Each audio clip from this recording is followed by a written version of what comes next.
So it's a surprise. Hello. Welcome to Take 3 Reactor Summit, where we talk about all things the Schmoedown and everything that happened in this week. We got a lot of great matches. We had the San Diego Comi-Con bonanza of Inner Geekdom matches to talk about this week. They were just really, really good, super entertaining.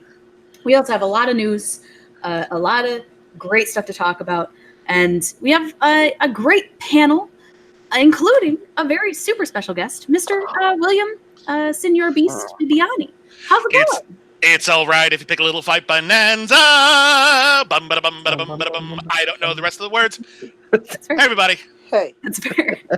How's it going? It's going really, really well. Thank you for having me on your wonderful program yet again. And I am excited to talk various Schmoedown thingamabobs with y'all.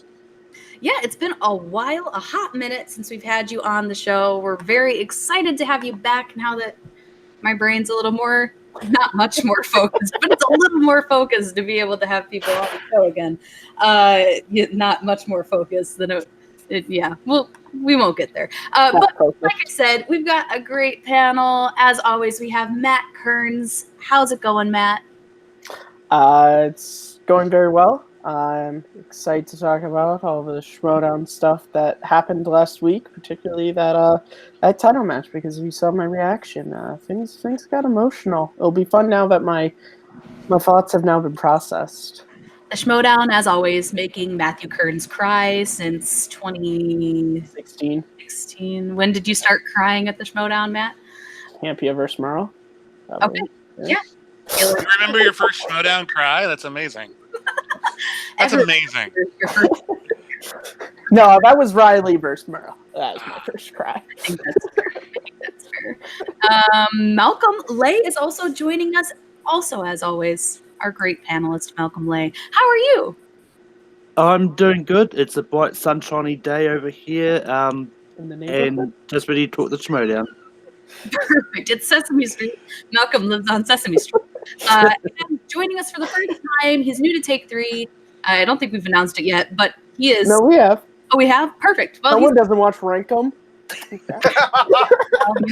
been a little busy. We got Doug Castle joining us for the first time on the summit. So welcome. And why don't you just, who's your favorite Schmoedown competitor? You do have one on the podcast, though. So, it's fine. I'm no one's favorite Schmoedown. It's like Chris Clark and then no one else. It's fine. I mean, Bibbs, I like you. I like your entrances. Your entrances it's fine. Are always top notch. Thank you. I do have to go with Rachel is my top favorite competitor. She's been since she entered the league. So, you know what? Samesies, so we're fine. All right, cool. See, if you're going to pick one, then you pick Rachel. She's everyone's favorite on the inside. Unless any Action Army people are in our chat, which they always are. So, Billy, our chat. He's not in there yet. He will be. Perfect. So we want to get some questions to Bibbiani because there's a lot of stuff going down in the Schmoedown, and it seems like Mr. Bibbiani is at the center of all of this at some, in some way, right? So we've got a lot of stuff that we want to ask you about. In particular, you were just announced to be in the singles tournament, and you also actually just got announced that you're going to be facing Chance at the Arizona Live event that's going to be in September. So that's coming up pretty quick. What are your thoughts on this live event? How are you preparing to face this Arizona crowd? I am working really hard on my intro. That's what that's all I'm really focused on right now. I've got ideas, and I got backup ideas on top of my ideas. I've been wanting to do, Free For All is a different kind of live show. Other than that, I've never done a live show at the Schmoedown before. Free For All, it's such a quick pace. It's not the same as a usual thing where you stay up there and you interact with one person the entire time and you have a big introduction and the stage is yours. So this is a different kind of beast, and right now I'm focusing on putting on a good show, planning to put on a good show. And, of course, when it comes down to training, I literally train every day whether or not I'm planning to, because I watch 3 to 4 movies a day, and I write about them every day, and I podcast about them every day. So I know some people sequester themselves with notebooks and binders. I am the notebook and binders, so I'm just going to keep filling myself up. I mean, that's a great way to put it. And you made a lot of random beast puns in your answer, which I really appreciate. I don't even think you thought about it. I don't think I did think about it. What did I say? You said that the live events were a different beast or something. Oh, I'm really happy that you didn't think about that. You just threw it in there. It's just part of who I am now. That's all there is to it. No, I'm really excited though. I'm really excited to play at a live event. I'm excited to go to Arizona because I know we have a really big fan base in Arizona. I'm excited to play Chance Ellison, who I've never played before. I have a lot of respect for this young upstart's knowledge, and I am going to take him dead seriously as an opponent. I do think, given the right circumstances, he's got what it takes. He could go all the way at some point, but I don't plan for it to be this time because I don't know if anyone realizes this, have had extremely bad luck at singles matches in tournament. No, in tournament I have. Because I've only been in one singles tournament. That's true. I missed the first year. I debuted after the singles tournament, so there's nothing I could do. Second year, my first match was against Sam Levine, and that was when I had the notorious Festival Darlings category that completely screwed me over. And then last year, I couldn't be in the singles tournament because I had just been singles champion, and I had just lost to John Roca, and because of a rule that I had previously been unaware of, I was unable to join the tournament after that because of the timing of it. So I do not intend to get knocked out first round of the singles tournament this time. So I'm sorry, Chance. I have nothing but respect for you, but if I have my way, this is not your year.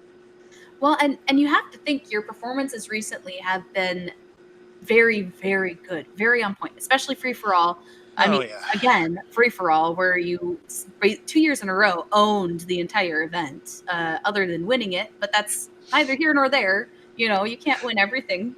And Lord knows I don't. If you look at my actual record, you won the event in our hearts. I've had a pretty good year, but there are some people. Dan Murrell gave a really beautiful speech when Paulo Yama won the belt recently. And he talked about how when you're a champion, things change and you'll never be the underdog again. I think I'm the one exception to that because I'm always the underdog every time I play anything, no matter what I did last time. So I played Dan Murrell even right after I just beat the singles record and ran the table at Free For All. No one thought I had a chance. They were right that time. I lost to Dan Murrell pretty hard. That was not a great day for me. I keep putting together. I've knocked out a bunch of people already this year. I've knocked out Lon Harris twice. I feel bad for him. I've kind of killed his season. I feel terrible about it. I'm actually pretty good at this. But yeah, I'm always seen as the underdog, and I always try to take that seriously. And I'm always.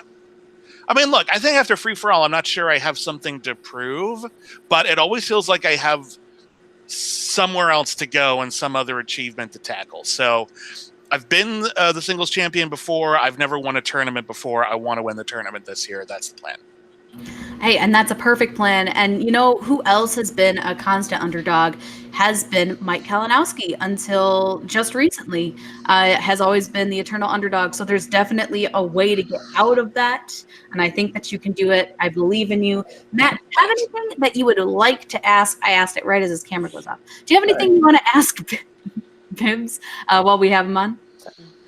I do. So, Mr. Bibbiani. Yes. When you debuted, you broke the singles record right off the bat, and you were a big hotshot player. How is it for you now that you're one of the legends in the games to see the people like the Paul Yamas and the Chance Ellisons and the Kevin Smith coming up from fan leagues and becoming really fast superstars? How do you think that they have staying power, or do you think it's kind of a, they got that youthful energy? Well, first off, I think they've all got enormous talent, and I'm really excited to have them in the league. The league needs new talent, and it needs new talent whenever and wherever we can get it. So I'm not looking at all of these rookies and going, get them out of here. We've had enough of you. That's what's the point of that? We want fresh blood. We want new personalities, and they're all very, very exciting. I've had a chance to hang out with Chance personally. He's a wonderful guy. He's going down, but he's a wonderful guy. Paul Oyama, wonderful guy, also going down, so that'll be nice. Liz Shannon Miller is a very esteemed colleague of mine. We just had her on my podcast, critically acclaimed. I got nothing but respect for her. Brandon Hanna made a great debut. Chandru made a great debut in Inner Geekdom. I love seeing all these new people coming in. One of the dangers when you make your debut in the Schmoedown is if you come in too hot, the fall can be pretty brutal. I'm really, really glad that after Kevin Smets had such a close match against Mike and had a somewhat embarrassing answer, that he has jumped right back on the horse, destroyed his next opponent. He actually is retaining some of that momentum rather than losing it altogether, which is what I think kind of happened to me when I fizzled out with JTE. That part sucked. So yeah, I think it's important to remember when you get started in the Schmoedown, as you start playing the Schmoedown, that failure is part of it, and you're going to fail at some point, and learning how to deal with that and learning how to pick yourself back up again is as important, if not more important, than winning. I know a lot of people think that winning is everything in this game because it's a game, it's a sport. You got to win, and that's how records are made, and that's how champions become champions. But handling failure is a part of it as well. And there are very few champions in any sport that you could point to that have not had to deal with defeat at some point. So you just got to be ready for it. And that's my advice to everyone starting out in this league is don't get discouraged and just pick yourself back up again and beat the next person. Yeah, speaking of rookies, there have been amazing rookies this year. I would argue that this is probably maybe not the best, but one of the best years for rookies just as a whole. There have been so many great rookies this year. And you yourself are going to be teaming up with one of those great rookies in one Brendan Meyer. There's a lot of questions floating around, and I don't know how much you can give away, if you can give away anything, but certain questions like, will you be in the team tournament? What will your team name be? Are you going to be heels? Like, there's so many questions. Can Brendan Meyer even be a heel? If we're heels, we're going to be like the heels who kill you with kindness. I love it. I think that's perfect. I think we're going to be so nice. We're evil somehow. Like, I'm not sure how that would work. No, that's one of the things that drove me and Whitney apart. As you can tell, it's weird. It's my understanding that somehow these very private conversations Whitney and I had, someone was filming them, which makes me feel very uncomfortable, and they ended up getting online. And it's very strange and very weird world in which we live. But that ultimately was one of the things that was pulling us apart. When Whitney and I got started, we were the cocky team. We were trying to be a heel team. We were trying to be intimidating because we're both professional film critics. And we had a lot of confidence in our knowledge and abilities, and luck was not on our side. Hell, scheduling wasn't on our side. And I maintain that if we had had an opportunity to play just a little bit more often, not only would we have become team champions, maybe even before the Shire Wolves, but we would still be together probably because we would have had that basis of success on which to live. But as soon as anything got between us, like literally anything, you started to see, the evil side of Whitney Seibold and how he was kind of, look, we clearly have a connection. We still podcast together. It's awkward. We put on a good face for the fans, but off camera, we barely talk. But yeah, he was ready to go, and he wanted to team up with Mark Hoyk. You could tell he wanted to team up with Mark Hoyk for a really long time. I, on the other hand, have been wanting to involve Brendan Meyer since his debut. I was there at his debut. I remember watching him debut and seeing that really impressive turnaround that he had in his round 3, where it looked like he was down for the count, and he pushed it to the limit. So I was right there talking with Christian right then. It's like, can we get him in a faction or something? But it didn't pan out yet. And then after Free For All, it seemed like we were on a similar level. And, he started, pulling like a bit of a Dennis the Menace, hey, Mr. Beast kind of thing. And sure enough, he's a good kid. I was able to give him some pointers and everything. That made Whitney a little uncomfortable. That got super awkward. He still has a lot of my stuff over at his apartment. But that's fine. That's fine. That's fine. It's fine. I don't need those out of print criterions. That's fine. But yeah, I'm excited to play my first match with Brendan Meyer. I think he's going to be a really great fit. I think we trust each other a lot. He takes the game just as seriously as I do. I love his young enthusiasm that he has for this. I love what's the opposite of a chip on your shoulder? A chip on your other shoulder? A chip on your knee? He's got a chip somewhere, and it's great. On your kneecap? I don't know. There you go. But he's got it. And so I think it's going to be a really good vibe, and I can't wait to make our debut. Which will be not soon enough, but soonish. Soonish. There have been talks. There have been talks where it's gonna happen. We're obviously we're not gonna be like, it's not gonna be like next season. That would be the kind of thing that would happen to critically acclaimed. Like no. It'll be pretty soon. It'll be pretty soon. I can't say what yet, but it will be pretty soon. Okay, all right. I get it. You got secrets you have to keep, your Schmoedown secrets. Malcolm, do you have anything you'd like to ask Bibbiani here?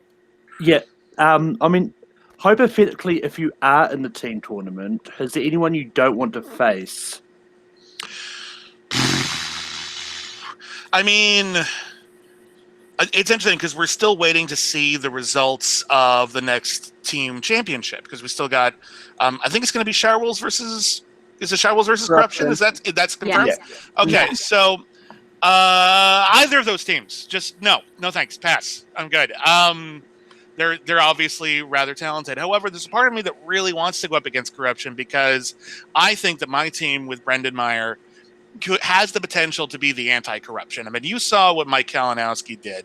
He came in with all of his experience and swagger, and he, took on a sidekick, someone young and naive who was just easy to trick, and just brought him on over to this really evil organization that is so corrupt.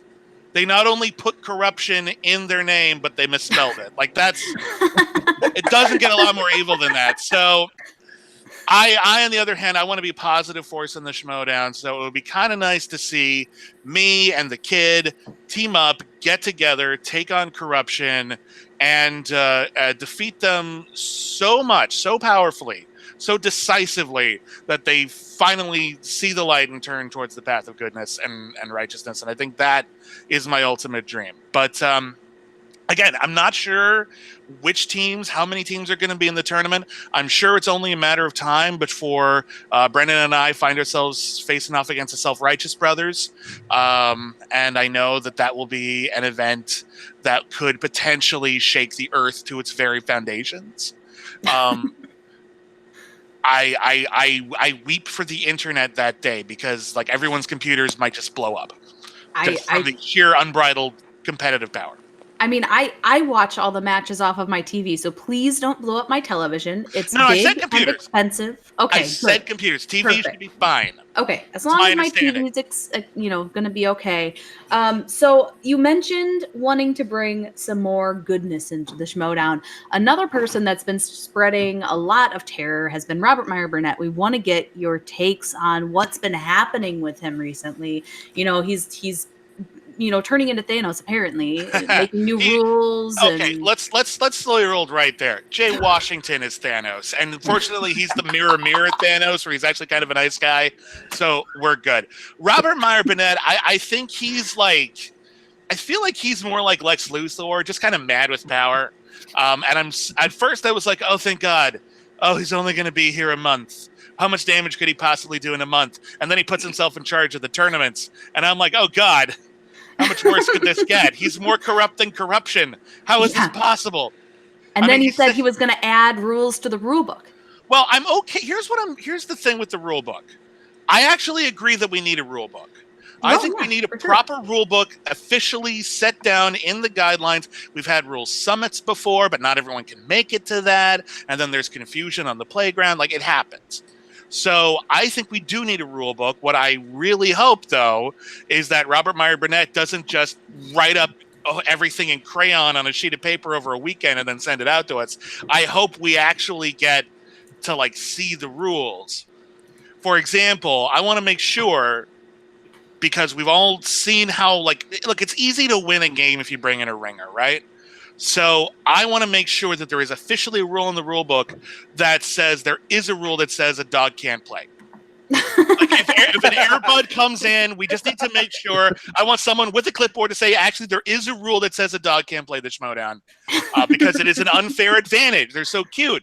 And you get distracted and you don't play. Like, it's not fair. It's not cool. It's so not.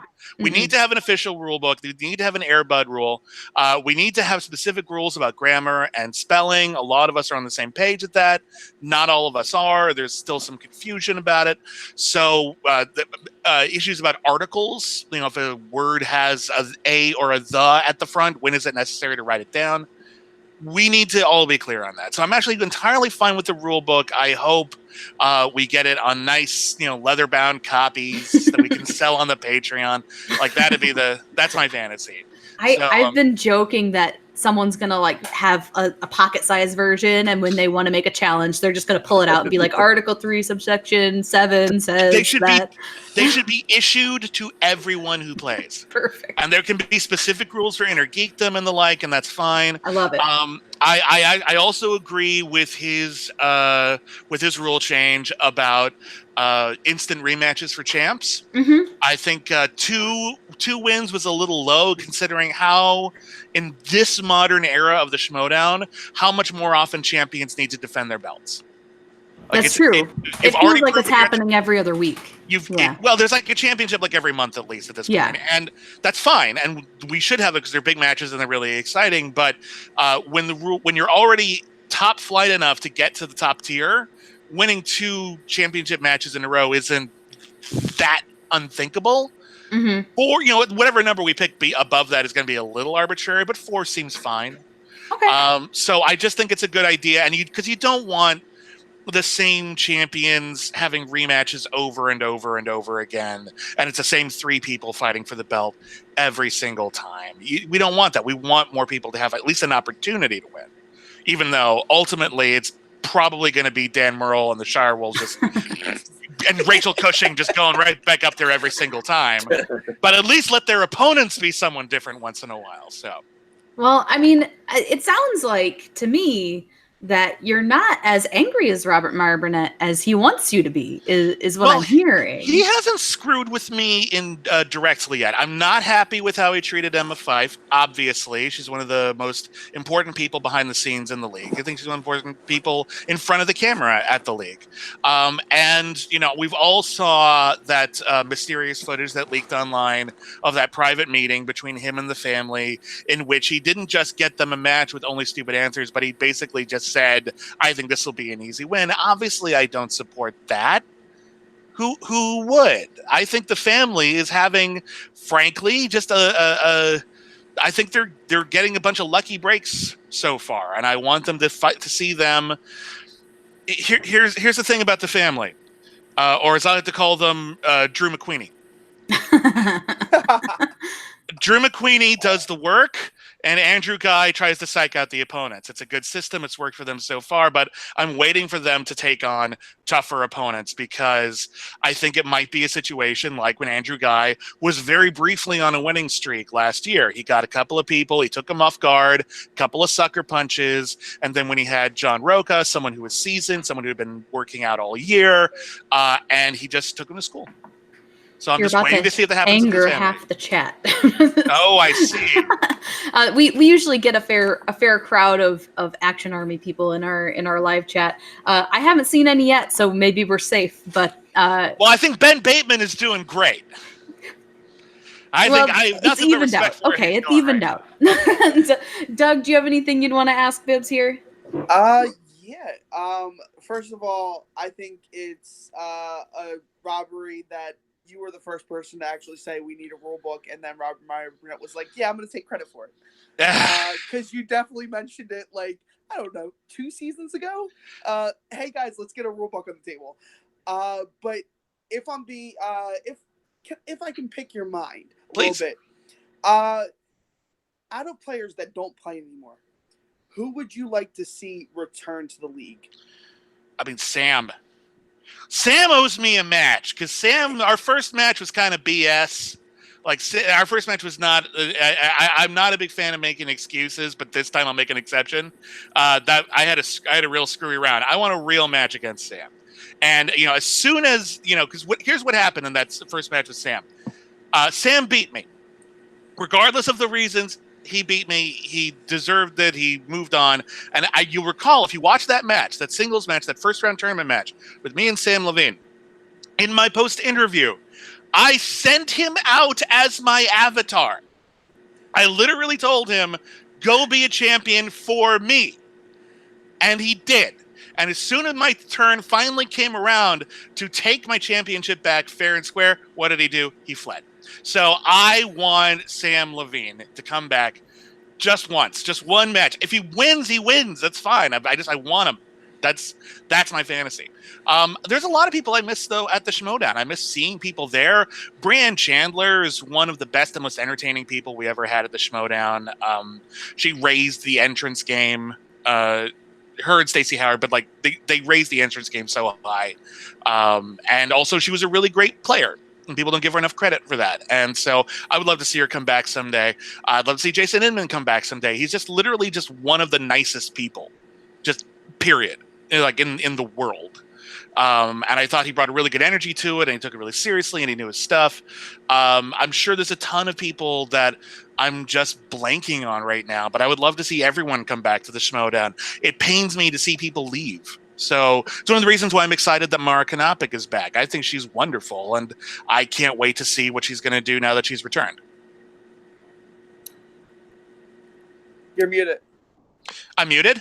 I'm muted. Oh, okay. Perfect. Okay. Real embarrassing if I was muted. That would have been. We were all sitting here nodding, like, yeah. We're definitely going to talk about Mara once we talk about that title match, because I think we're all shocked that she's back after her exit last year. But there's a lot of talk about whether or not she should have an automatic title shot or not. We're going to discuss it in a little bit. But yeah, I think that those are all great choices. I mean, I would love to see personally Sam Witwer come back for just one more match to see if he could take on the current champ, because in my brain, I actually think he would lose the match. Just because I know how much, I think he wouldn't win this time. And I would just like to see him lose the belt, organically. For real. Right, for real. Not have it stripped. Alex, the way he studies is terrifying.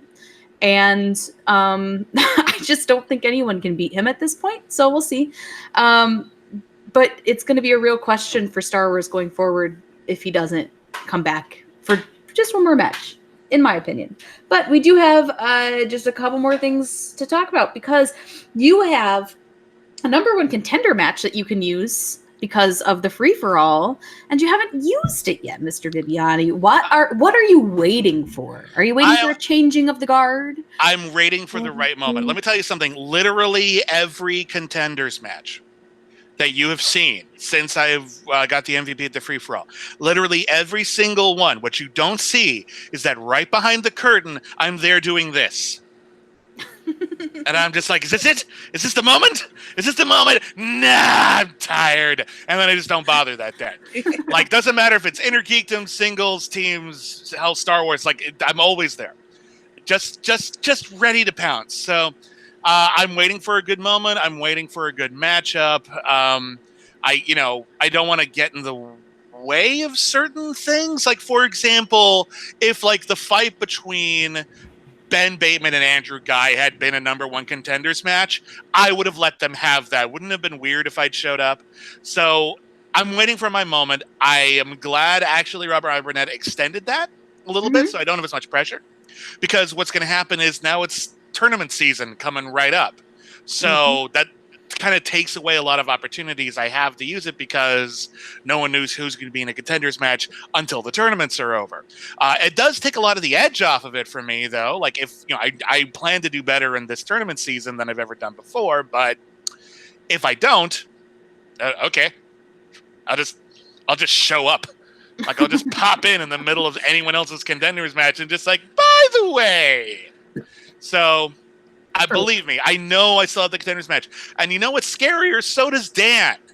Yeah, he does. And Dan has a championship match. Yeah. I know he said he didn't want to use it like twice in a row if he lost because, he didn't want to lose twice in a row just on the off chance. Like, why give someone that opportunity? Mm-hmm. But he could use that at like literally any time. If I were Paul Oyama, I'd be scared to get into my car. I'd be like a gangster in Casino and it'd just be like, oh God, is he in the back seat? It's a good thing he lives in Hawaii. Dan has money. Dan has a full-time job. Dan just flies to Hawaii.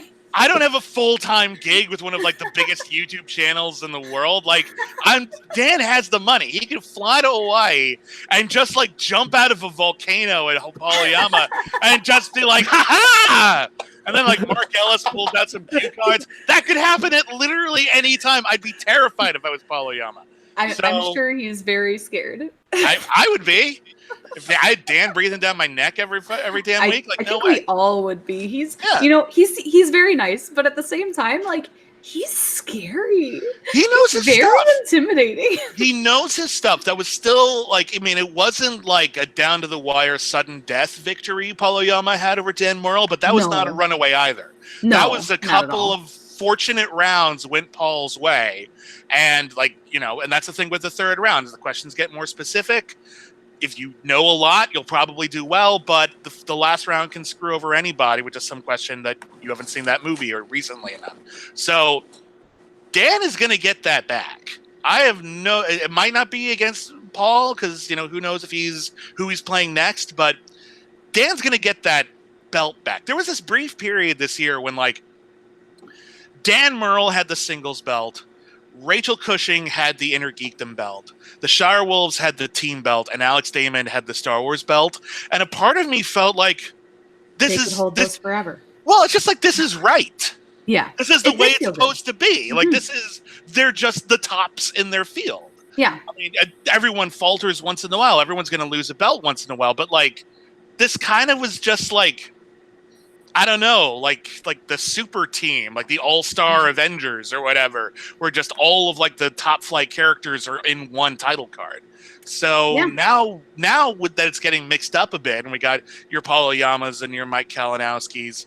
Who the hell knows? They could lose at any time. So they could. All we need is for heels to take over the rest of the board, and then we can have the evil version of the what we just had.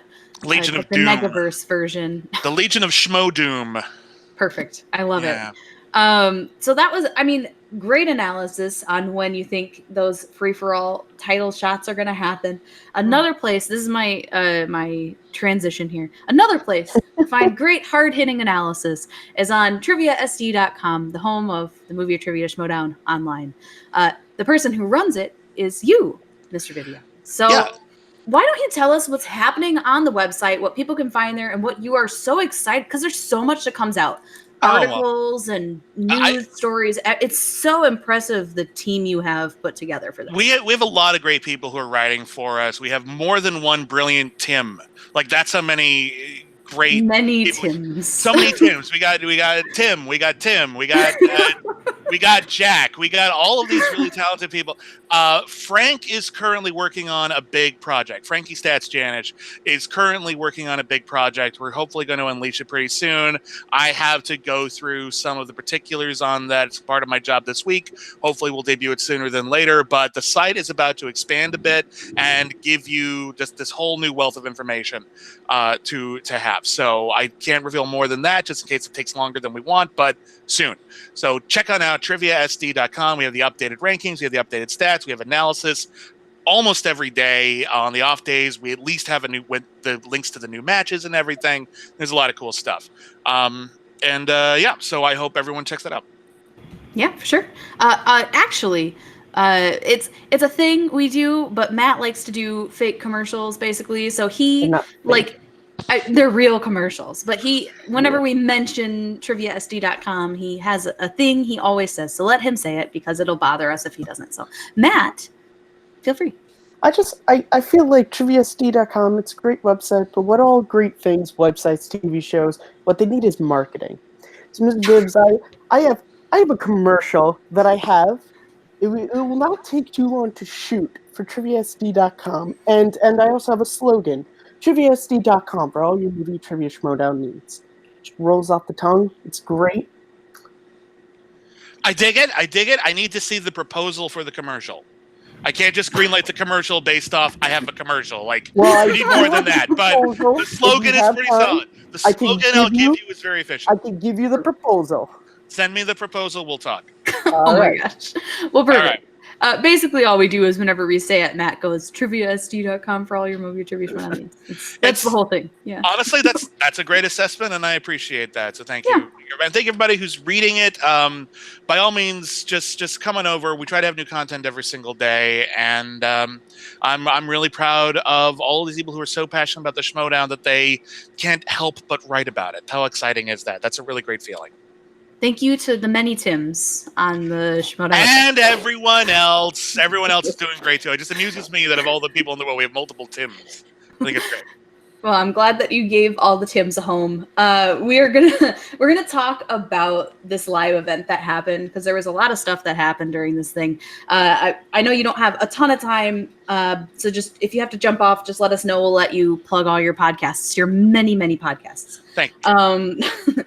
But first, we're going to talk about this Kevin Smets versus Adam Hlavik. I liked this match a lot. I think that Adam brings a great energy to his performances in the Schmoedown. I think that he definitely has the knowledge to go further. He just doesn't know Middle Earth. Wait, what did he get? He got opponent's choice? Was that the other match? Opponent's choice, and then Kevin gave Adam Middle Earth. Yeah, thank you. I was like, there's a lot of Middle Earth in these two matches, so I was like, oh gosh, I hope I got that right. He obviously doesn't know his Middle Earth as well as he probably should to be in the Inner Geekdom, but everyone's got to have a weakness, right? And the Middle Earth. Rachel Cushing doesn't have a weakness. What the hell are you talking about? It's true. I mean, like, no, you're right. Okay. I'm just saying. Her weakness is like mental. Everyone has something that gets them down. Okay, hey, even Superman has kryptonite. Sure. Rachel has no weaknesses. She's perfect. You're right. Thank you. I agree. She's the best. She's the best. Legitimately, she is the best. I'm a fan. All right, moving on. Okay. Yeah. So we have a lot of stuff in this match. Kevin, like you said, Bibbiani came out of, a really tough loss and went right back in it and just dominated the match. I mean, he had a fantastic first round, fantastic second round, fantastic third round. What more? He didn't even have a third round. No, he was a KO. He KO'd. He would have had a perfect third round if he had one. But it's really, like I've said a million times, it's hard to beat someone who's playing pretty much perfect. And he basically did in his match. So, nothing against Hlavik. I think he did great. But when you go up against Kevin Smets, you don't want to spin opponent's choice. You don't want to spin your weakness. And unfortunately, that's what happened. So I can't say much more about that, except that I'm really excited to see what happens with Kevin next, who he can face, because there's no one really at his level right now. I mean, he could face Rachel again. He could face potentially Mara now that she's back in the league if she doesn't get a shot right away. But there's just not a ton of people right at her level. So, Bibbiani, why don't you share your thoughts on this match first, and then we'll go down the line with everyone else.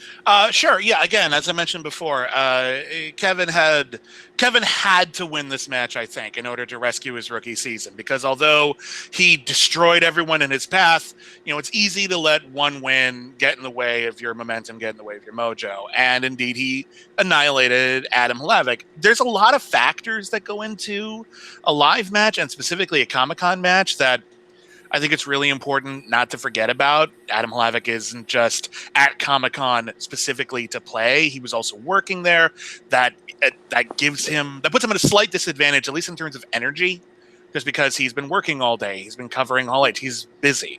So that probably gave Kevin Smets a little bit of an advantage over Adam, but you're right. Adam does have a clear weakness in Inner Geekdom, and in Inner Geekdom, once you hit the upper echelon, once you hit the Cushings, the Kalinowskis, the Knopiks, the Inmans, you don't have the luxury of having a weakness anymore. Even Kalinowski, he used to have a weakness. He used to not know Harry Potter, and then he learned.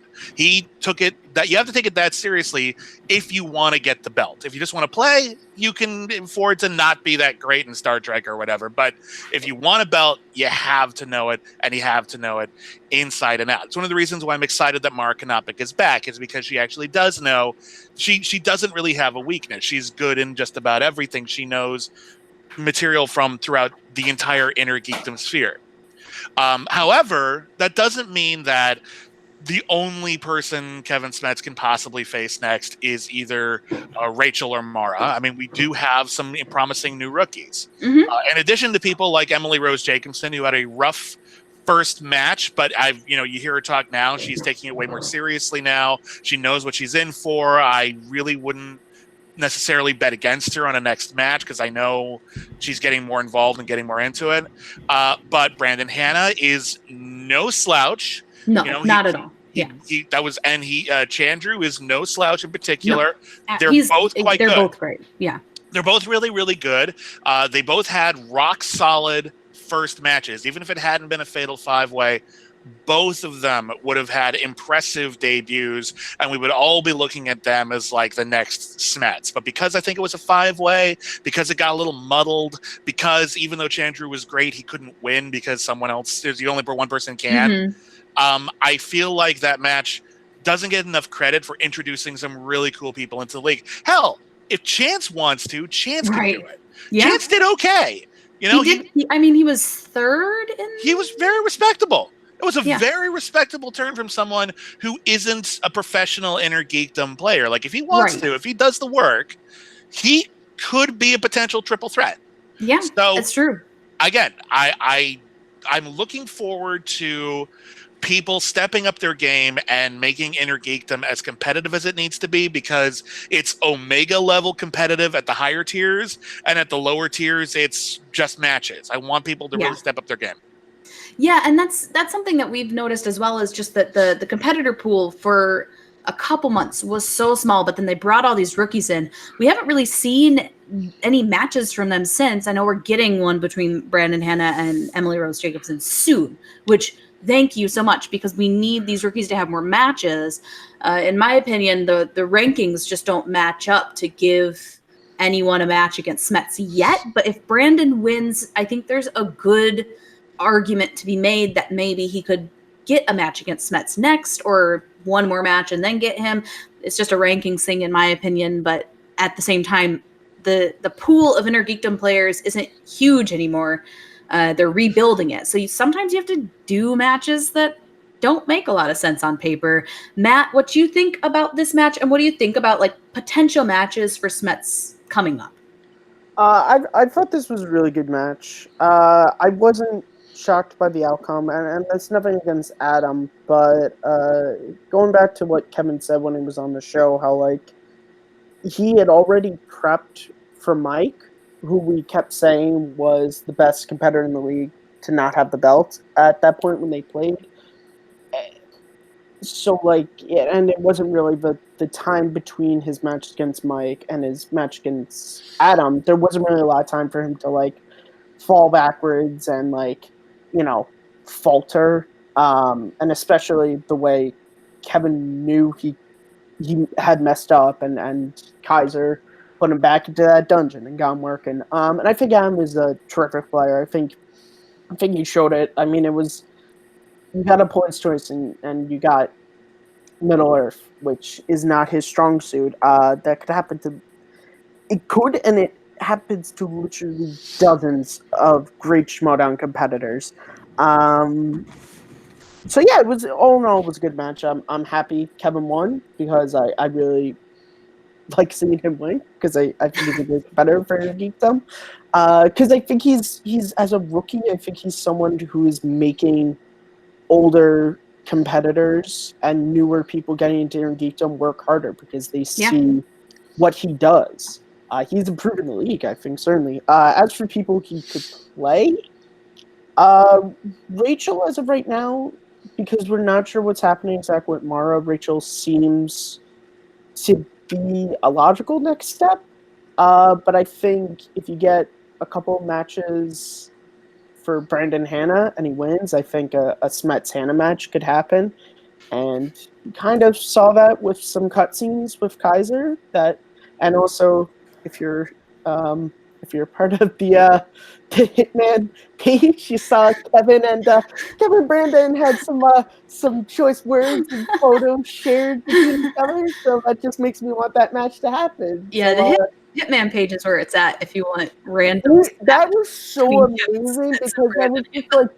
that was the case of just like you word something and it sounds real badass, but then you can just take one phrase of that and it just leaves results momentum for you, and that's just what happened to the Hitman there. But I would like to see. I think Rachel versus Kevin is the most likely scenario. What I want to see is Brandon versus Kevin.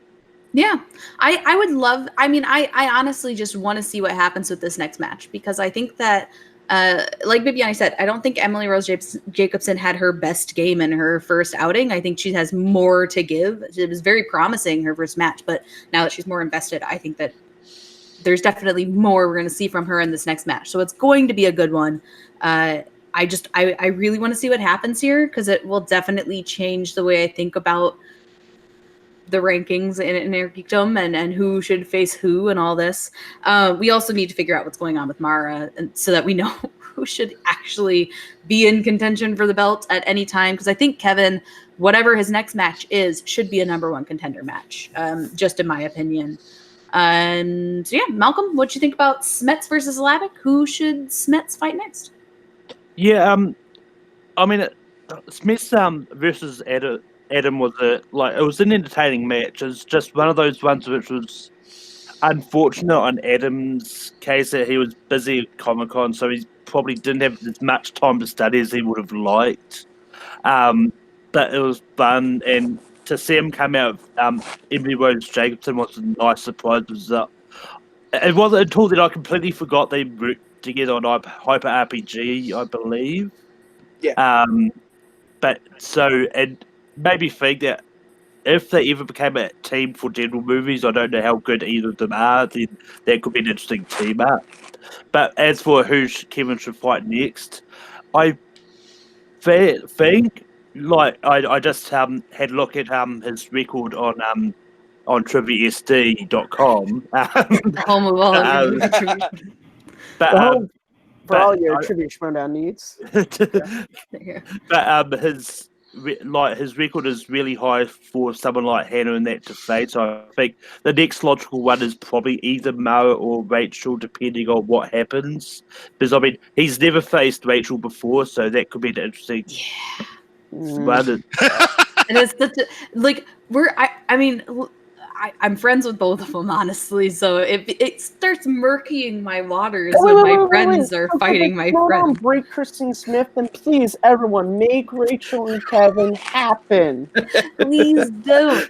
I love them both. They're dear, dear people. Please don't have a match.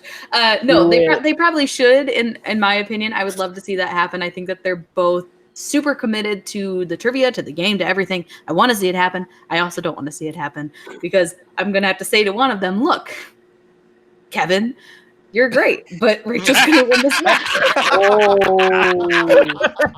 Kevin occasionally will watch our show, so sorry. That would just be great because you get smashing versus crushing. I mean, promo just writes itself there. Yeah, I mean, he made his nickname to be a homage to Rachel, so it's only what is fair. Doug, you are the last just because of how Hangouts has us ordered, but not the least. What were your thoughts about this match here? I thought it was incredible. I mean, you can't take nothing away from Adam at all. Adam has been a super solid Inner Geekdom player since his debut.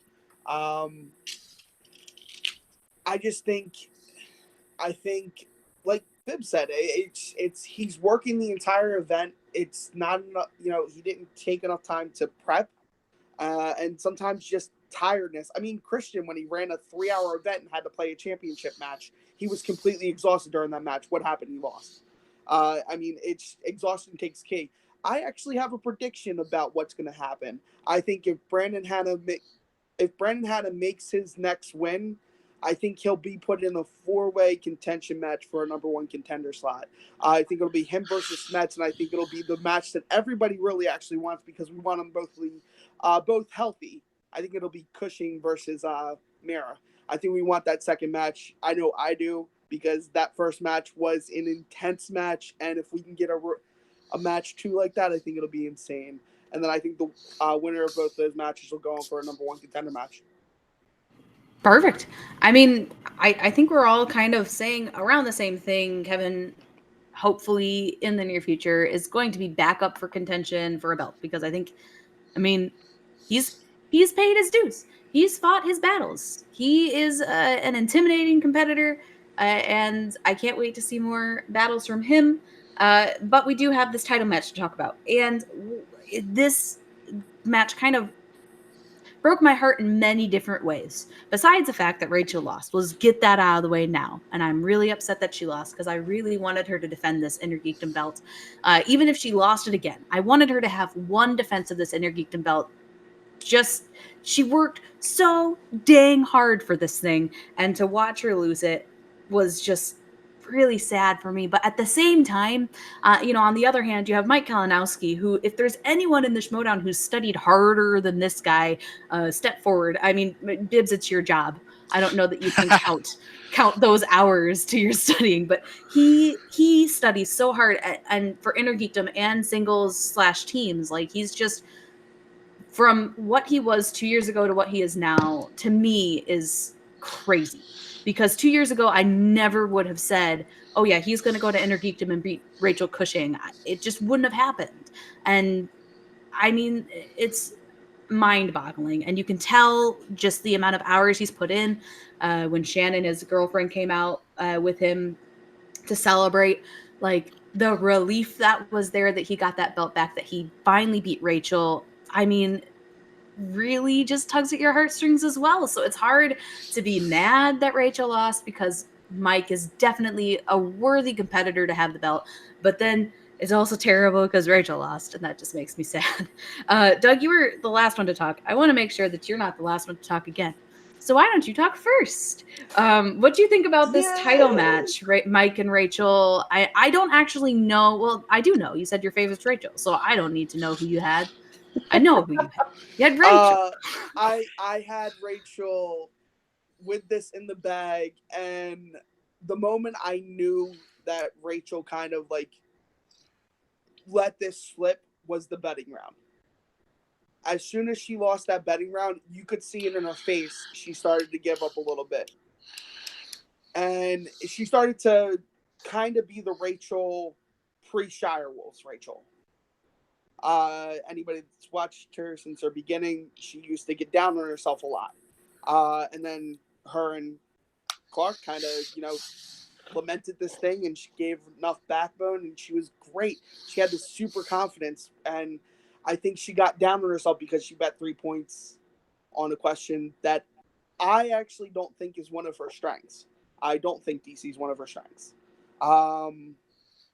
But it's also not really one of her weaknesses. It's just kind of... It's not. It's kind of one of those lull things. It's like someone's not strong in it. That was one of, to be fair, that was one of the hardest Inner Geekdom questions I have heard in a very long time.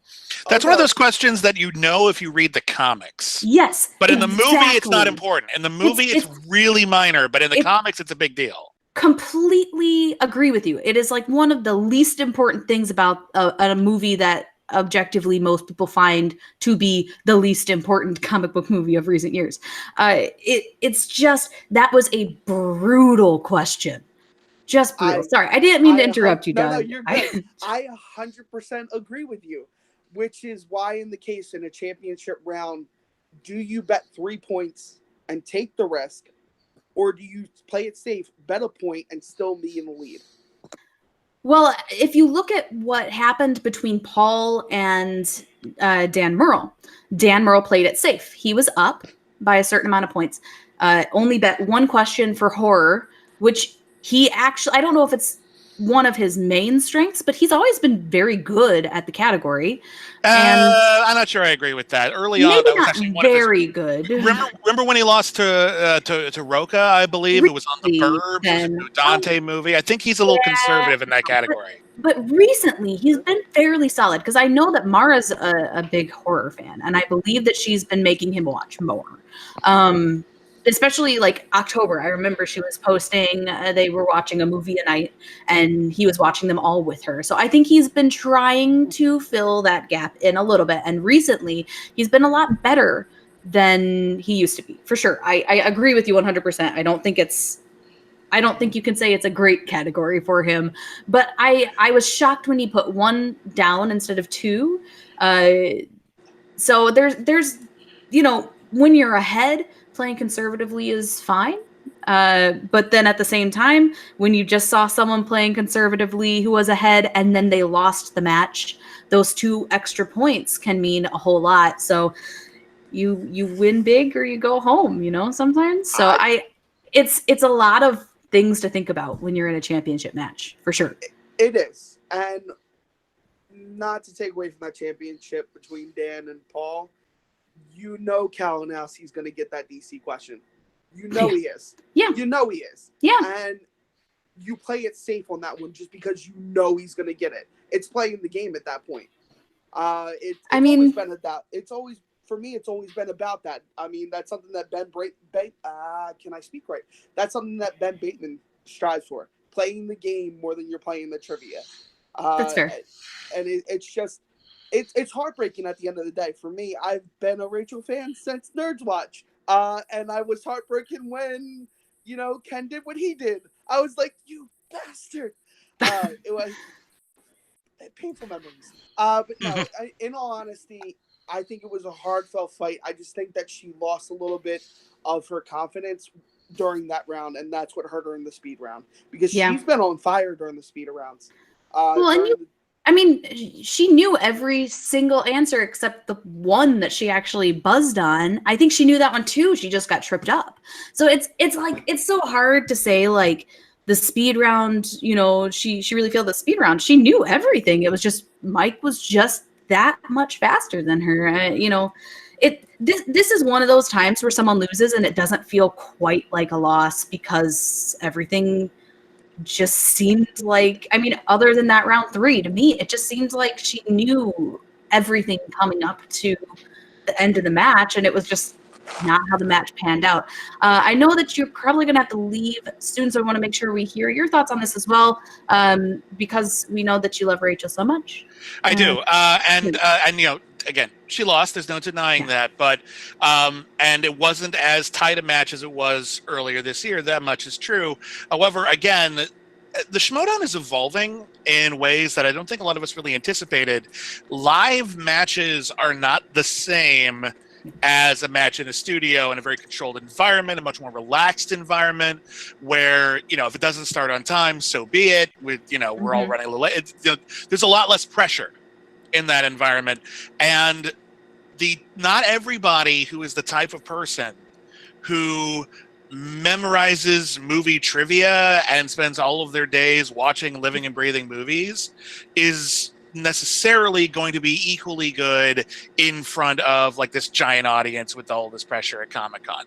So, and that's not a slight against Rachel. That's just everybody. It could happen to everybody. I'm sure it happened to Adam Malavic a little bit. I even think that even Mike didn't necessarily play the best game he ever had. So, that's a factor we all need to start considering and we all need to be ready for.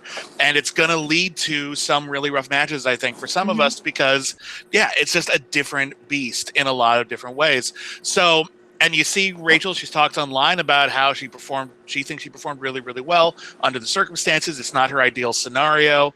It happened. I honestly think that if this had been in a controlled environment match, there's a really excellent chance Rachel would have walked away with this belt, but that's just not the way the game was played. Same thing with speed rounds. You try to rehearse for a speed round, try to practice for a speed round. If they're a split second faster than you, that's all there is to it. Doesn't matter if you knew it. Doesn't matter if you had a good strategy. Betting round, it's the same thing. Every betting round is either you played really conservatively and maybe you wish you didn't, or you go for the Hail Mary Rachel was trying to end the match. I think that's pretty clear. Rachel was trying to kill it. And I think if it had been any other question that wasn't some kind of random number that really isn't important in the sphere of the movies, I think she felt very comfortable she would get that question. I think she would have got that question. And I think we'd be having a very different conversation right now. I think Mike desperately trying to come back in a speed round is a different Mike than a Mike who feels very comfortable in that speed round. So in any case, it was a good match. It was an exciting match. I love both of these people. Mike is a really nice person when he isn't evil, which is most of the time. But if you catch him on a good day, he's super nice.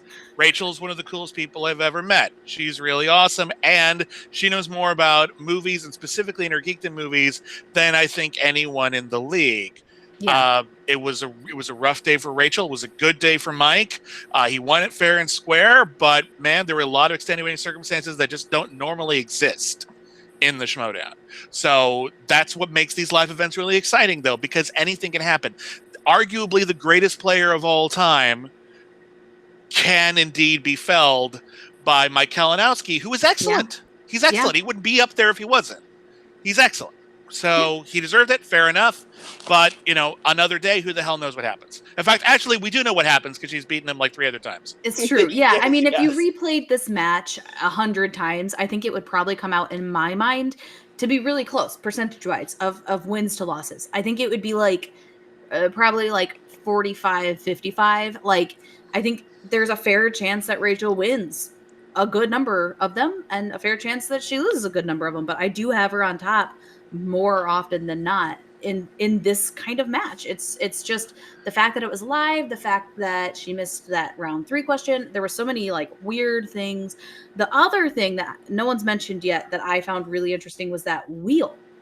14 categories on that wheel. Oh my God, that wheel. I saw that wheel come out.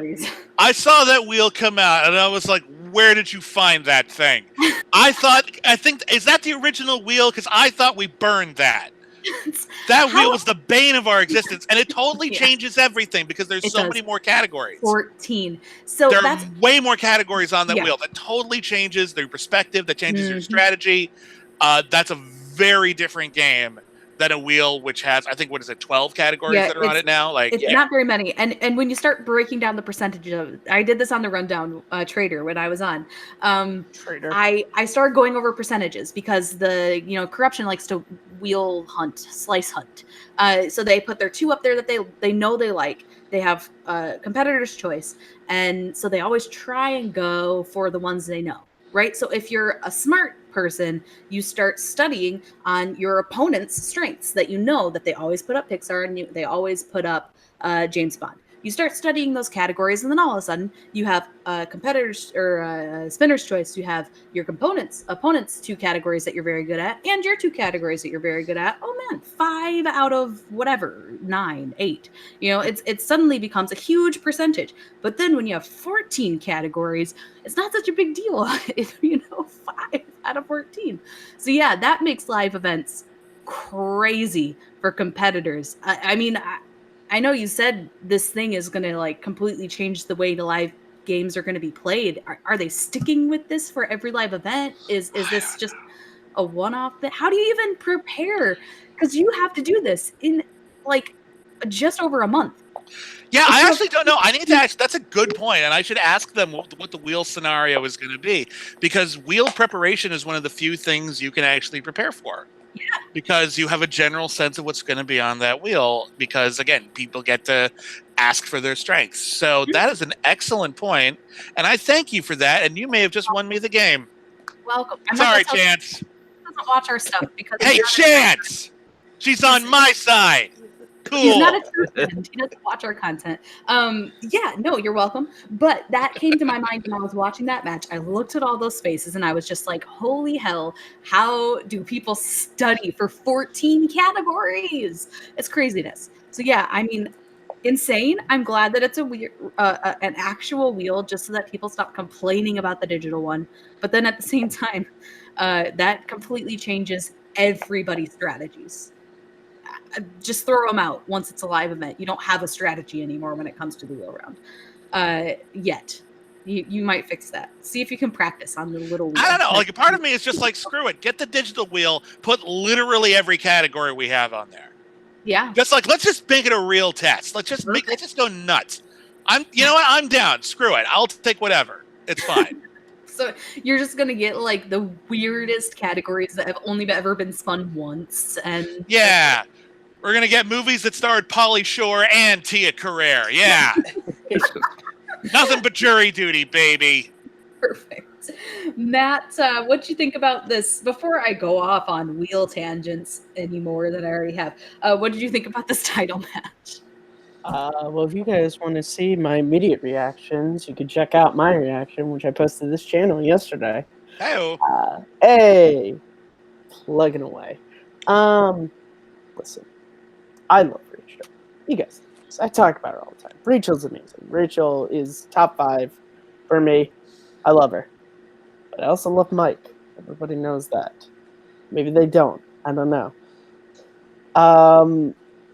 I am someone who has been lucky enough to become good friends with Mike over the past time doing this, and I said it on here a lot that I knew how much he wanted to get this belt back. He had no problem losing it to Rachel because, and especially, you know, that match was insane at the throwdown and everything, but it's just singles teams where like Energetum is the one that he has invested so much time, not just in studying, but just in helping to make the league better.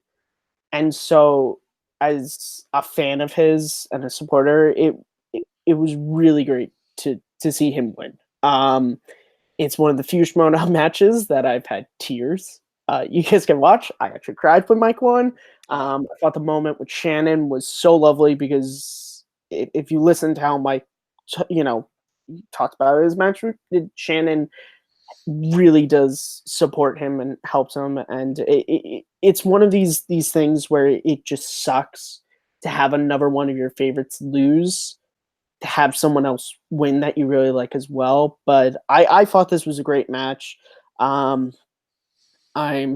very happy that Mike got his belt back, and I'm interested to see what happens with it next. But yeah, go Mike.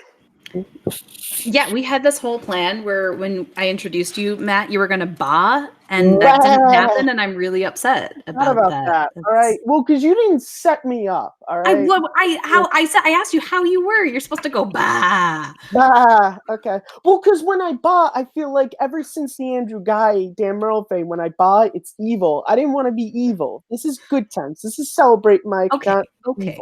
Okay, fine. We'll let you bah another day. Matt will live to bah another day. That is a James Bond movie I want to see. Bah another day. You mean James Bond? Yes, thank you. Come on. That is one of Mike's strengths, James Bond. So it's perfect. Oh my God! Yes. It all fits. Malcolm, you're the last. You're the last one of us to talk about this title match. We've talked about a lot of it, but I do want to hear your thoughts. Was this as heartbreaking for you as it was for me? Because I'm still feeling really sad, honestly. Yeah, I mean, it definitely was. Like, I was hoping Rachel was going to just keep defeating Mike.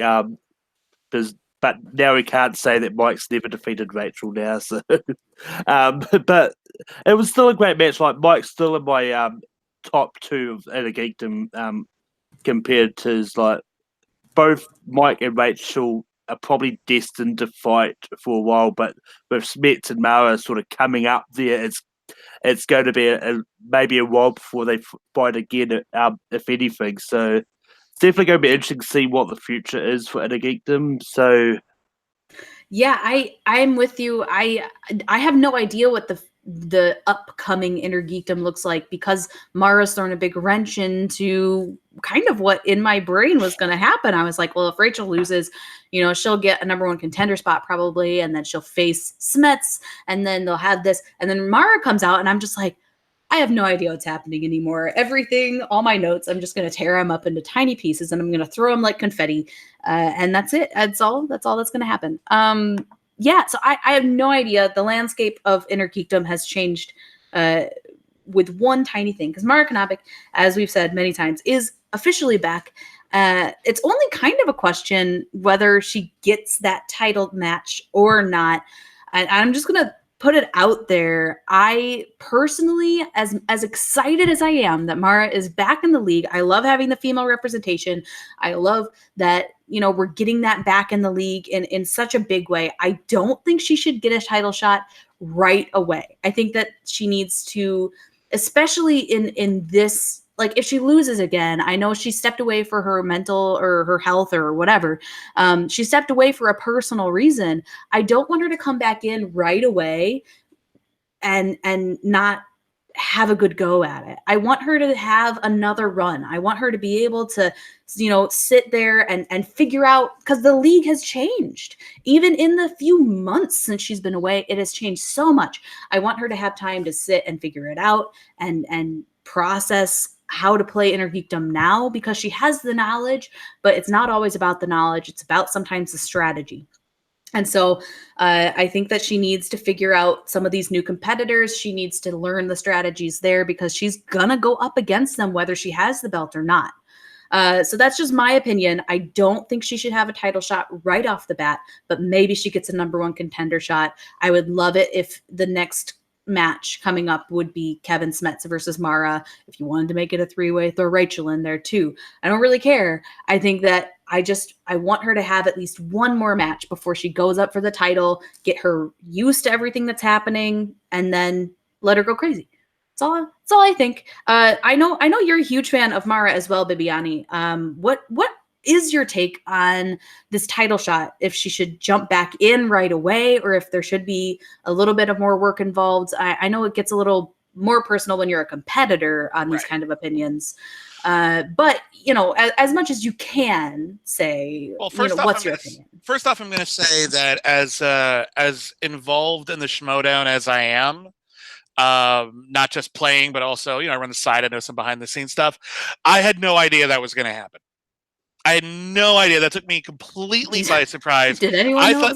I thought Mara was gone for good. So seeing her come back was a real surprise for me. And honestly, it looked like it was a surprise for Mike. Like it wasn't like a thing where she came out onto the stage and she was just, and she's laid back. She's Mara. So like, hey, I want my rematch. And Mike was just like, you'd think that if it was all, we were going to immediately have a rematch, Mike would have gone like, it's on. Right. He did not. And you could see, and maybe this is me reading too much into it, but I think you could see the fear in Mike's eyes. I think you could see, like, Mike thought, like, okay, this is it. I've beaten everyone there is. I have all the competitors. Everyone bow down before me. Mara, what? And now all of a sudden there's someone else out there who has a legitimate claim to the title, who actually is, in a very Game of Thrones way, going to like build up her forces. I would not be surprised if she joins a faction. I would not be surprised if we are re-entering the age of Mara Kanapik. Will she face Mike right off the bat? I'd be surprised. I think they're probably going to build to that for a little bit. Mm-hmm. It seems to me like the kind of thing that Robert Meyer Burnett would probably come in and just be a big jerk about.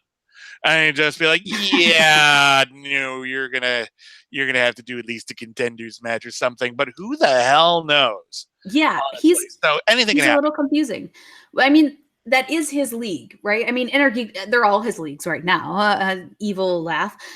But Inner Geekdom is his chosen league. That's what he prefers to play in. So he takes it very seriously when people come in and play in his playground. That sounds weird. In my head, it made a lot more sense.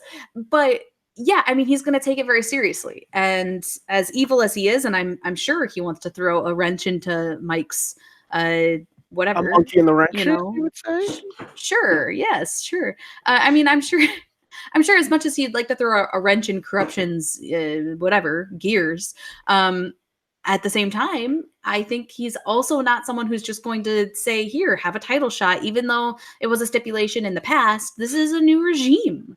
Here's one alternate possibility that we haven't discussed yet. We immediately assume that Robert Meyer Burnett is not going to be okay with Mara Knopik getting a title shot. But do you think he'd be okay with her getting an immediate title shot if she joined the family? That is something I've been seeing a lot of in the Facebook page. A lot of, she should join the family. She should join the Horsemen. I don't want her in the Horsemen. As much as I like the fact that keeping couples together is adorable, I just don't think that it's the right fit for the Horsemen. I don't think her personality is so laid back. It's so chill. She just doesn't have the right personality for the Horsemen for me. They're very brash. They're very bro-y. Let's just be fair here. And a very there's no macho reason vibe. why a woman can't be in a Horseman. That's faction. why I kept calling them horse persons. Thank you. Every time someone said appreciate it. horseman, I'm like, horse persons? Hello, what are we Yes. precluding the possibility? What the hell? Yeah, there's absolutely no reason why a woman can't be in that kind of situation. I'm friends with a lot of guys, as you see here, where we bro about things all the time. There's no reason why a girl can't be in there. I just think that Mara's personality is very laid back. And that's kind of where I'm at in terms of that. But for the family, you see Rob, his personality is insane. You see Drew, and his personality is sinister. And the other Drew, you know, he's such a wild card because he can be big and intimidating, but he's also very quiet. So I think Mara would fit in better with the family. I don't think she's evil, though. I don't think so either. That's the thing I think. Yes. I honestly don't. And I'm just going to say this right now. I wouldn't be surprised if she stays a loner. Mhm. On the other hand, if she ever wants to hang out with a beast and a kid, we have lots of cookies. We have lots of cookies. Who doesn't like cookies? People who can't eat cookies, I'm sure don't like I'll them, make but- you very special cookies if you Perfect. can't have normal cookies. Yeah, I was they're on gonna the say, table. yeah. I mean, everyone likes cookies. Right? Yeah, I think that would be a great fit. I think that you guys have good personalities to fit together. The other one I was thinking is actually Jay, because he is very loud. He makes up for people who don't want to be as loud, like Ethan Irwin. But Ethan is a very nice guy in the Schmoedown. He isn't necessarily a heel. Jay's been trying to not be as heelish. And Janine is just Janine. She just goes at it whenever she wants, and that's fantastic. But I don't think that the factions anymore are so cut and dry whether or not you're a heel or a face. I think they're all some of them are very blended.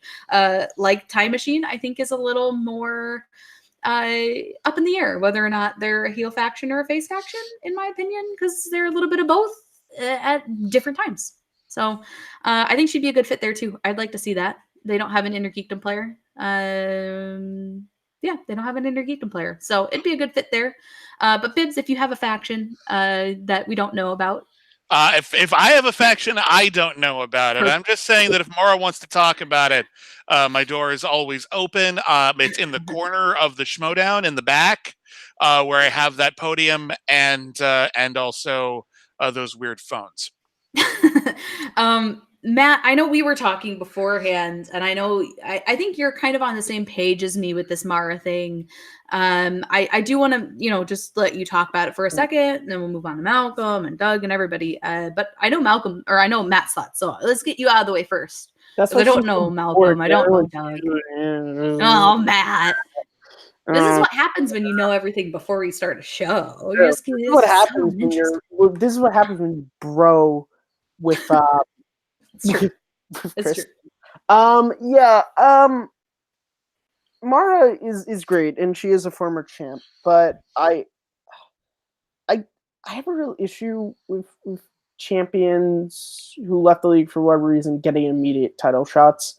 I think particularly when the length of time has happened, and in a league like Inner Geekdom that even in these months has changed so much. I really don't think it would be fair to the people like the Kevin Smets and the Rachel Cushings and the Brandon Hannas if Mara just comes back to the league and immediately gets to play Mike. I think even if it's just one match, it could be against Rachel, Kevin, it could be a triple threat, 4-way, 5-way, 10-way. whatever you want to do. I just think immediate title shot is just too much too quick. Yeah, it's good to have another strong female in the league. That is always great for him for the Schmoedown. I don't really think Mike had fear in his eyes when he saw Mara. I think it was more a, didn't I beat you already? That's the cow nasty. That's the cow nasty. That's the corruption fan of me. No, but I think I would very much like to see Mara compete again, and more so, even just for her benefit to get her feet wet in how her geekdom is now compared to the last time she played at Spectacular. That just might benefit her more than going immediately into a title shot. But yeah. And I'm glad that we're on the same page, because as always, it's we don't agree on anything. So I know you have to get going, Bibbs. It was a pleasure having you. I'm sorry. I was hoping to make it all the way to the end. No, it's okay. We got very long-winded on many things because we're very passionate about the Schmoedown. Well, and that's why I'm here, because we all appreciate you guys. Everyone at the Schmoedown is really grateful that you folks and folks just like you care enough about it, not just to watch, but to contribute to the conversation and the culture, and give us tips on how to be chants. That was really great. All of these things are great. So I just want to say thank you very, very much to everyone here. Really thank you. I mean, we're always happy to have competitors on for sure, but you've been a friend of our channel since our channel was just a small child, a small baby. Our first reaction on this channel was Bibbs' match against Dewberry. So there's is that true? I didn't even realize that. That's funny. Okay. I mean, I'm glad I won that. That's since great. Our infancy, you have been a great friend of our channel, so we do appreciate you being on, and best of luck to you in your match in September. I know you have a million podcasts, so we'll let you plug everything you have to plug, and hopefully we won't cancel his plugs too soon. I'll be here every week, everybody. For all your Matt Kearns needs. All right, hey everybody. So I'm a co-host of a bunch of podcasts. I'm on the Schmoes Know Apple Podcasts feed and podcast feed. We're kind of the only game in town over there right now, but we got two podcasts. One is Critically Acclaimed, where we review new movies and answer emails from fans and talk about any topic you want, have big debates, give retrospectives on the wonderful filmmakers who sadly pass on. We just did a great retrospective for Rutger Hauer and did a long review of Once Upon a Time in Hollywood with Liz Shannon Miller. That's up right now. We have the Two Shot, where every week we pair one of the worst movies ever made with one of the best movies ever made. And at the end of every month, we do a whole franchise. Stick around, because tomorrow, if all goes as scheduled, we will be reviewing all of the Sharktopus movies, which actually ended up being one of my favorite podcasts we've done in a bit, because it's really great. Amazing. Over at a separate podcast, a separate feed, Canceled Too Soon. Canceled is spelled with one L. We review TV shows that lasted only one season or less. This week, we just did a review of a show called Suburban Beat, starring Dee Wallace from E.T. and Cujo and Heather Langenkamp from A Nightmare on Elm Street as suburban housewives who solve mysteries. And it was a real discovery, and it's really fun. And then later on, the next episode, we're going to have the Weird Al Show, back when Weird Al Yankovic wanted to be his own Pee Wee Herman.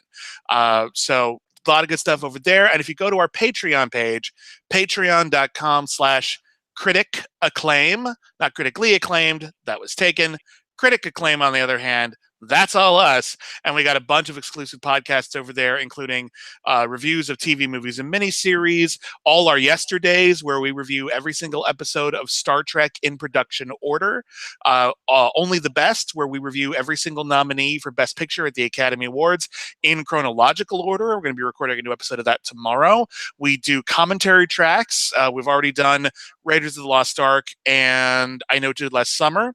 And coming up later this week, we're going to be doing one for Twilight, so isn't that exciting? Yeah, I'm on Twitter. You can follow me at William Bibbiani for all of your tweeting needs. Perfect. Thank you for being on.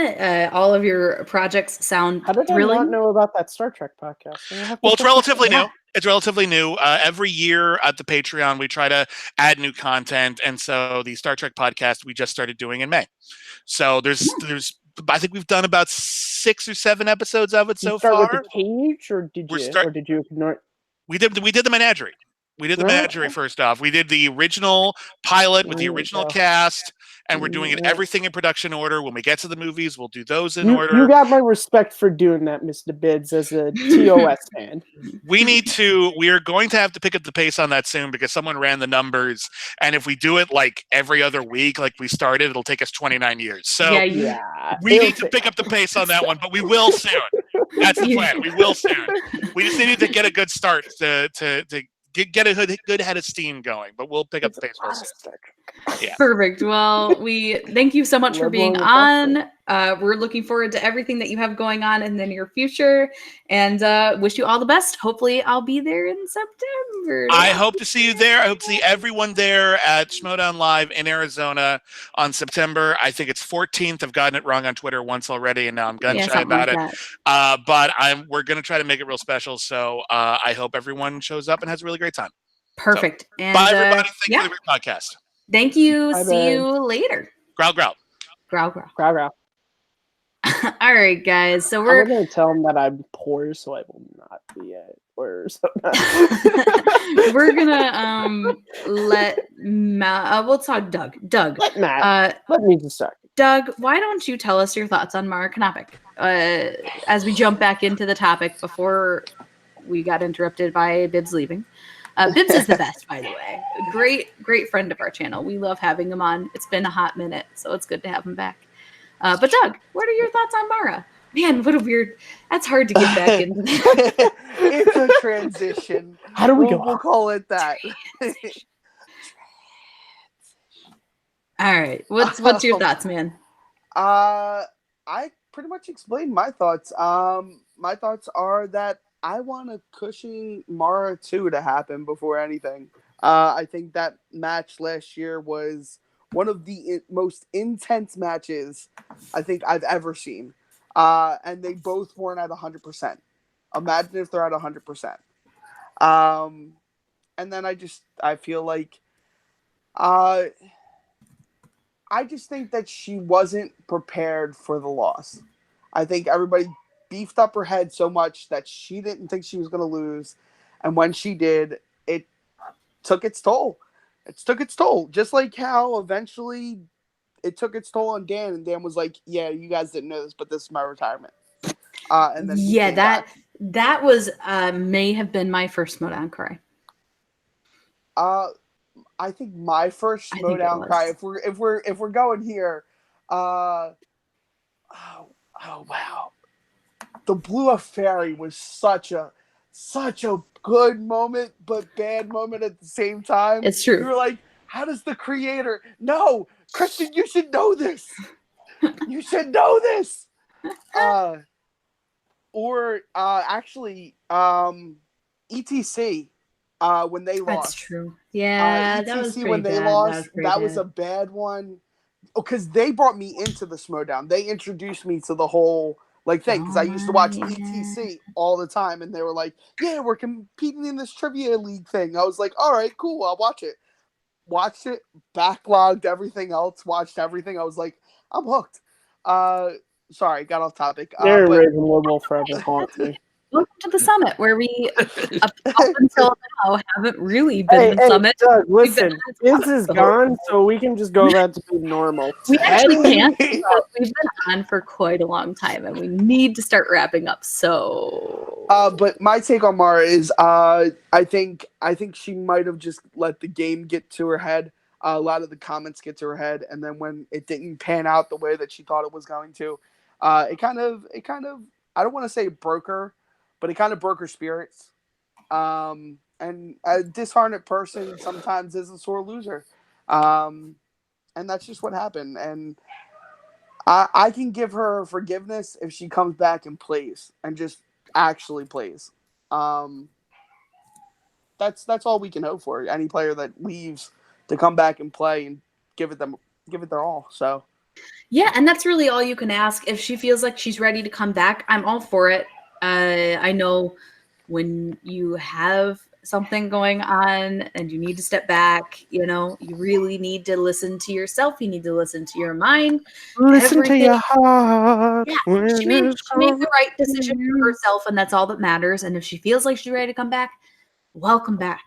But don't jump into it too fast, Schmoedown Riders. Don't kill her, you know? Like, we want her to stay in the league for a while. She doesn't need to have another, you know, fantastic run and then lose and leave. Or, like, let her ease her way in. Malcolm, you're our last on this topic. I think everyone was last once, but did I make you last twice, Malcolm? I don't know. I don't know. Well, you're last this I'm last time. in life, usually. Yep, there you go, Malcolm. You're not last in life, so that's all that matters. But what did you think about Mara, who is certainly not last in our topic of conversations? Oh my gosh, we have a lot to talk about today. But yeah, I mean, I didn't expect that I'd ever see Mara return, because when Mara started, she actually became one of my favorite competitors. Just hitting the stride that she did, sort of going through the run. But yeah, I don't think she should get an immediate title shot either. Like, well, yes, there was a stipulation last year when she lost, but she also left before, and she also left as well. So to me, that, like you all said, it was all null and void. But I mean, I do think she should go into a faction. And I'm one of the people that do think that she should go into the Horsemen, because Horse persons. horse people, because one, they are probably looking for a geekdom player to join their ranks too, and something that we just realised we haven't mentioned yet, that's on our checklist, but she will be managed by Tom Dagnino. So All right, we got 2 down. We only need 1 I more. mean, there you go. We talk about no losses, so that counts. I think with this, in that Bibbs was the one who ticked that rule off for us in this episode. I think that we should retire that rule. I think that it has played its course. I think it became too meta. Wait, Bibbs that's the one. Shitting on Matt. We're gonna keep going. That? Yeah. No, exactly. Yeah.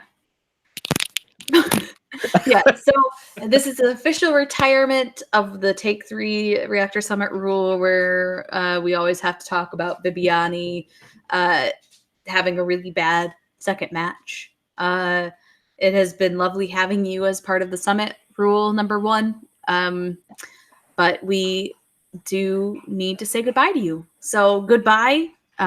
We wish all the best to you in your travels to another show, perhaps, but this show will only bring it up when it needs to be brought up. Can I say something? No, it's I'm giving a eulogy. That's I have one too. Googly. Of all the rules that I've encountered in our travels on the summit, that was the most human.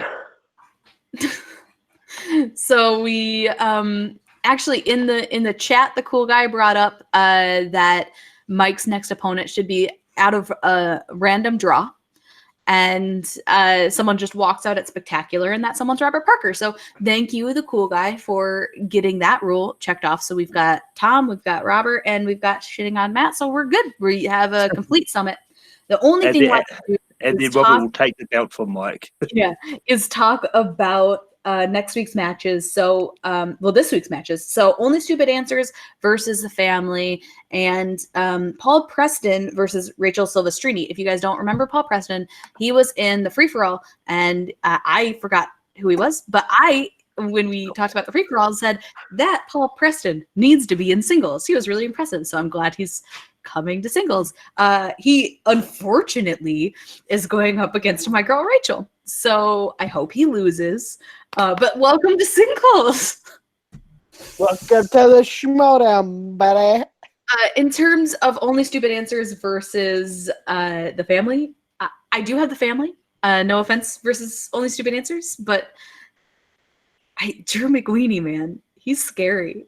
Matt, I know you're upset that we're not getting rid of your rule. Maybe one day it will have run its course.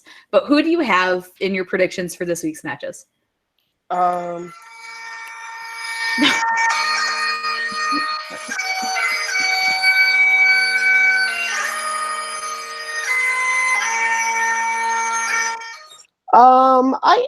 have Rachel Silvestrini, my girl. She did say that if I lived in California, she would want me as her manager. So, Arloff, I could be the first Skype manager. Let me do it. I can work on the West Coast, so I'll live it on the East Coast. Believe me, I have the ability. Rachel's gonna win because Rachel's amazing. It's not really a joke I could do, or not joke, but like cool pun with her last name off the top of my head.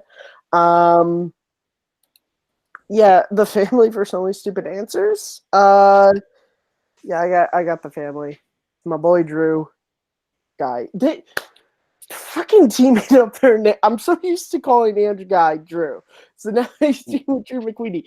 Guy, my boy Guy. McQueenie may got a lot of the trivia, but Guy's got the game figured out. Only stupid answers. They're a nice team, but they're not prepared for that twosome. Yeah. If anyone noticed, I pulled a Christian Harloff and I drank out of an empty cup and tried to pass it off as normal, but Why it was would so you awkward. say that? It was so, I watched it on replay and it was so awkward because you could tell. I was just like, there's nothing in here. It was really awkward. I hope everyone looks at it again. You're welcome. You're welcome. All right, Malcolm, what are your picks for this week's? Gosh, doing these on Mondays really messes me up. What are your picks for this week's matches? I mean, no wonder people always confuse you for Christian. You pretty much do the same things he does. Man, if I had $1 for every time I got tagged instead of him on something, man, I'd have like $10. I could go buy Taco Bell. But anyway, I can't speak about the family versus only stupid answers because I've already seen the match. So, oh well. But I mean, why do you watch them before the summit, Malcolm? What the hell, Malcolm? Yeah, geez, Malcolm. Fine, but then don't tell us about that one. Tell us about this match between our girl Rachel and Paul. I mean, what I was going to say about that is if you've seen the thumbnail for the match, there's only one person on only stupid answers, so it's going to be really interesting to see what happens there. But anyway, I do have Rachel winning against Paul Preston. I've only talked to her just recently, but she's really cool, and I do think her knowledge is very underrated. Like a lot of people do tend to counter out, but I do think she's a stronger part of Iggy and the Brain, so I do think she'll win. I wasn't that impressed with the movie guys, but I think Paul was probably the stronger half on that, if I remember that match correct. So yeah. Yeah, Rachel is amazing. I love her to death, but not literally, just in the figurative sense. And I hope she wins every match for the rest of her life. Yeah, so you are again the last one, but it's because we value your opinion so much that we have to end this segment on your opinion. Doug, who do you have winning the 2 matches for this week? Only stupid answers versus the family. Rachel Silvestrini versus Paul Preston. Who do you got? Yeah, as much as I'm an old school SourceFed nerd fan, because I love DJ and Sam, they're great. Their podcast is great. They're not really the strongest competitors. It would probably be the upset of the year if they win. Just saying. Well, that would probably be the upset. No, that would probably be like Paul at least had a chance against Dee and Dan. No one, I don't think, is voting for these guys. That's fair. I think that there is an argument to be made. Yes. I mean, DJ's the strongest player. If he shows up, they have a chance. If Drew doesn't show up, then it's basically like, you know. But I picked Inky in the Brain on my fantasy team because of Rachel. Rachel is a super strong competitor. She basically held up the entire team by herself. Yeah, so Rachel's got that in the family, of course. I would love to vote for, only stupid answers, but I got to vote logically. Yeah. It's a good thing we don't do reactions ever, even though myself and Matt are talking about doing one for the Okay, wait, what is it? This just happened on the paper. I just uploaded a reaction yesterday. Why is it when I upload reactions, everyone's like, oh, thanks for making a joke because Brian's in the chat, and Brian likes to call us out for never doing reactions, even though Matt just did one yesterday. Brian, we love you. Thank you for watching our show. 4 hours yesterday of my life, which, mind you, I lack a social life, so it's okay. But respect, and I'm going to talk to you, Brian. Thank you for watching content. I'm going to talk Brian, about. you're the best. Thank you so much. Thank you for watching our content. Hashtag Kristen Brian. here. Fucking Kristen. Yeah. Okay, business is gone. Professionalism is out the door. Look at that, my door is open. Like, it's literally out the door. This is why we need to have more guests on the show so that we can get through our content without having whatever is happening now. We have to go. I got a life to live away from this computer and on my other one. But yeah.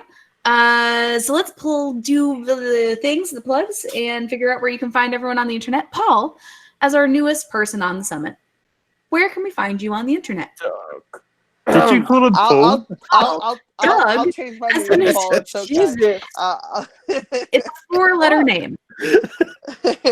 Can I tell you, you're not the first person to call me a Paul, so I'm not. Hilarious. If it makes you feel any better, I think the first time I had Chance on a summit, I called him something else. I'm trying to remember what it was, but it definitely wasn't Chance.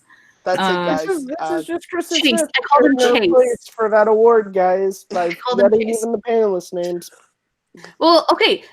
Doug, where can we find you? Why do you say it like that? You're just like, Doug, if that is your real name.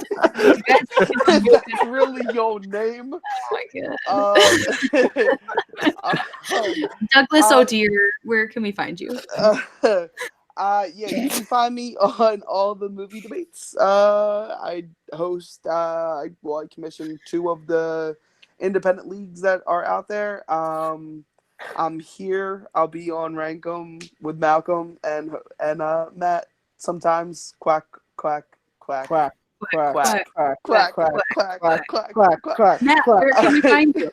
You guys, as always, can find me at current_Matthew on Twitter, MattMovies611 on YouTube and WordPress, and right here as host of Second Look.